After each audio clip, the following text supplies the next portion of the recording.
Hello, and welcome to Folklore and Superstition, the show where we tell folktales, legends, ghost stories, and monster myths from around the world. I'm your host, Cassie, who you may know as one of the co-hosts of the podcast Mythillogical with the Histocrat. You're listening to our very first episode, so I'll begin with a brief explanation of what this series is about. I've been making our main podcast, Mythillogical, with Charles for nearly 5 years now, where we do deep dives into various myths and legends from around the world, combining telling the stories of gods, heroes, and monsters with an exploration of the history behind how these myths developed. These are always quite large topics, either covering huge cultural figures like Heracles or Baba Yaga, cryptids that have inspired decades of searches like Bigfoot or Nessie, or creatures that have appeared across different cultures like dragons or vampires. But we often find smaller stories that don't make it into the main series, either being cut for time in an episode because the themes they cover are already explained elsewhere, or standalone legends that are too small for an episode on their own but don't really fit into a bigger episode. That's where Folklore and Superstition comes in, because I have always enjoyed learning and telling these stories on Mythillogical, and so this is my chance to have a bit of fun sharing these tales with you. The focus here is mainly on telling the story, so I intend to structure these episodes around a single narrative, with explanations of alternative versions or any relevant historical context afterwards, though that may vary a bit depending on the topic. So if that sounds like something you'd enjoy, then have a seat, get yourself a cup of tea, and let's share some stories together. And of course, do all the things the algorithm likes for me, like subscribing, hitting like, commenting, sharing, just so I can keep making these episodes. Today, we are heading to the wonderful land of Wales to see where Welsh history, Arthurian legend, and a prophecy that hasn't yet been fulfilled come together. The prophecy concerns a hoard of treasure which Merlin allegedly buried beneath the fort, or Dinas, which bore his Welsh name of Emrys. Dinas Emrys is a hill fort located in Gwynedd, northwest Wales, not far south of Wales's highest mountain, I'r, formerly known as Snowdon. The site today sadly has few remains of either the Iron Age hill fort or the later castle that was built by Llywelyn the Last, the 13th century Prince of Wales, though certain elements from the legend have been found, as we'll see. The fort, however, was not always associated with Merlin. According to the Historia Brittonum, a 9th century chronicle attributed to the Welsh monk Nennius, the fort was constructed by Vortigern, king of the Britons prior to the coming of King Arthur. Vortigern allegedly ruled Britain in the 5th century and attempted to negotiate with the Saxons making incursions into Kent at the time. He received Saxons into his court, taking on a Saxon named Hengist as an advisor. Hengist, however, had his own plans, and first convinced Vortigern into handing over Kent to the Saxons in exchange for his daughter's hand in marriage, before convincing him to allow Saxon soldiers to be posted in the north to defend against incursions from the Scots, slowly bringing more and more troops and ships into Britain unopposed. Soon after this, Vortigern's 12 wise men called Hengist's treachery to his attention, advising him, "Retire to the remote boundaries of your kingdom. There, build and fortify a city to defend yourself, for the people you have received are treacherous. They are seeking to subdue you by stratagem, and, even during your life, to seize upon all the countries subject to your power. How much more they will attempt after your death." The king departed with his advisors and with his court, travelling throughout Britain to find a suitable location to fortify. Eventually, he settled in the province of Gwent, atop a summit on one of the mountains of Heramus, later known in Welsh as Eryri and in English as Snowdonia. The wise men advised him that a city built on this particular summit, which Geoffrey of Monmouth would later name as Mount Eryr, would forever be secure against the Saxon barbarians. Vortigern summoned artificers, carpenters, stonemasons, and labourers, and procured stone and lumber. However, after gathering sufficient materials, the entire supply mysteriously vanished overnight. A second and third time, Vortigern had his people gather building materials, and each time their supplies vanished after enough had been gathered. Vortigern demanded an explanation from his wise men, and they told him how he must proceed. "You must find a child born without a father, Put him to death, and sprinkle his blood on the ground on which the citadel is to be built, or you will never accomplish your purpose, they told him. Vortigern sent messengers across Britain, searching for a child born without a father. In a region called Electy in the district of Glevensing, which is now the town of Usk in Monmouthshire near the English border, the messengers found what they were looking for. They came across 2 boys quarrelling, and heard one boy say, "Oh, boy without a father, no good will ever happen to you." On inquiring further, the boy's mother claimed that she was a virgin, and knew not how he was conceived. And so, on this evidence, the messengers delivered the boy to Vortigern. Upon being presented to Vortigern, the boy demanded an explanation. The king informed him that he was to be put to death, and the ground on which his citadel will stand will be sprinkled with his blood, in order for him to build his fortress. The boy demanded who instructed Vortigern to do this, and that Vortigern order his wise men to come before him for questioning, and Vortigern complied without protest, showing the power that the boy already commanded at such a young age.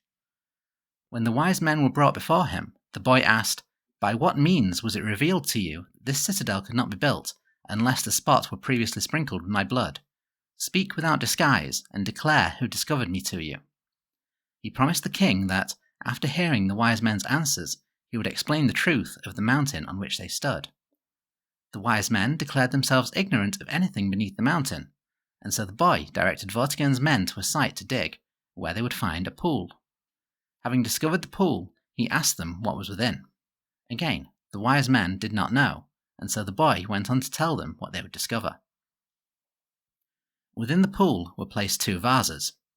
Within the vases was found a folded tent. Unfolding the tents, 2 sleeping serpents were revealed, a red serpent and a white serpent. Waking up, the 2 serpents began to fight as the king, the boy, and the wise men watched. 3 times the white serpent struck the red, throwing it down to the ground and driving it to the edge of the tent. The red one, however, recovered its strength and drove the white one from the tent, pursuing it into the pool and out of sight. When questioned by the boy, the so-called wise men had no explanation for what this omen signified. The boy explained that the pool was the emblem of the world, the tent, Vortigern's kingdom, and the 2 serpents were 2 dragons. The red was Vortigern's dragon, fighting for the Britons, and the white, fighting for the Saxons. Although the white had the upper hand, as the Saxons had control over many provinces of Britain, however, the Britons shall rise again, as the red dragon did, and drive away the Saxons back from whence they came. Vortigern, however, must depart from the mountain and make his fortress elsewhere. He was not permitted to build his citadel there, for fate had granted the boy the mountain for his own citadel. The king then finally asked the boy his name and his origin. The boy stated that a Roman consul was his father, and gave his name as Ambrose, which Nennius translates into Brittonic as Emrys Guletic, thought to be shortened to Emrys, the Welsh name of Merlin. The king departed from Erie, granting the region and the western provinces of Britain to Ambrose, and on that mountain Ambrose constructed his city. Sir John Rhys, in his book Celtic Folklore, Welsh and Manx, gives a description of the city, citing the Topographical Dictionary of Wales to say that the entrance would have been guarded by 2 towers, and the buildings within were circular, built of loose stones made into walls of 5 feet or 1.5 metres in thickness. And so, that is the story of how Merlin's fortress of Dinas Emrys was founded, before he was even known as Merlin, long before he became the friend and advisor of King Arthur. The fortress would feature in Arthurian legend as the origin of many quests which Arthur set out upon. But what of the treasure Merlin left behind at Dinas Emrys, after he departed the world through the treachery of Nimue? Rhys tells a legend previously published in the Welsh language publication Ibrithon in 1861. Merlin would remain in Dinas Emrys for a long time after the departure of Vortigern, until finally departing with a subsequent Welsh king, Emrys Ben-Aur, or Ambrosius the Golden-Headed. Geoffrey of Monmouth would place this king as the immediate predecessor and elder brother of Uther Pendragon, and so here we connect the Emrys who was granted domain over Western Wales by Vortigern with the Merlin of Arthurian canon. Prior to setting out, Merlin would take all of his wealth and treasure and secure it in a crochan hour, or golden cauldron, and hid it in a cave within the fortress. He rolled a huge stone over the cave entrance and covered it with earth so that the entrance was completely concealed. Here it would remain until his heir would come claim it someday in the future, and here it may remain to this day. Merlin prophesied that his heir would come in the form of a youth with yellow hair and blue eyes. When this youth enters the Dinas, a bell will ring to invite him into the cave, and upon placing his foot on the earth concealing the entrance, the cave will be opened to him. Local legends from the 19th century tell of attempts to find the treasure, and even of one discovery that may be the hoard, or at least a portion of it. In the town of Llangybi, in Gwynedd, all the local men had attempted to move a stone located on the nearby hill of Penturk, even bringing teams of horses. It was believed that treasure was hidden beneath the stone, and that the right person would simply have to touch the stone to move it. One day, a little girl was playing on the hill by the stone, and happened to touch the stone.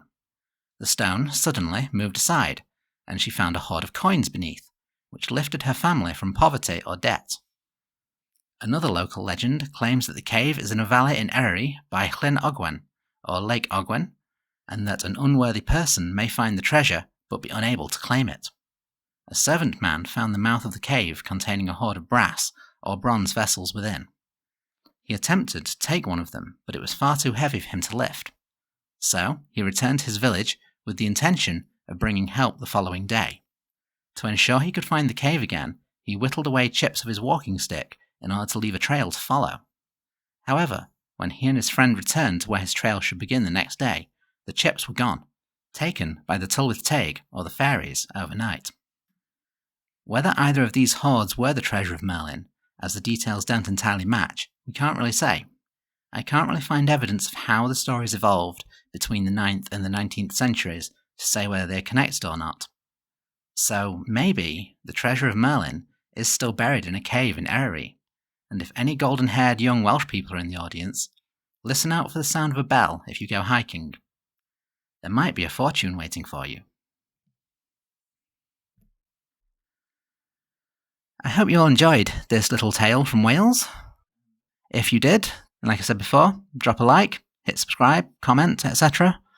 And do come back next time for more stories from around the British Isles. We'll see you again soon.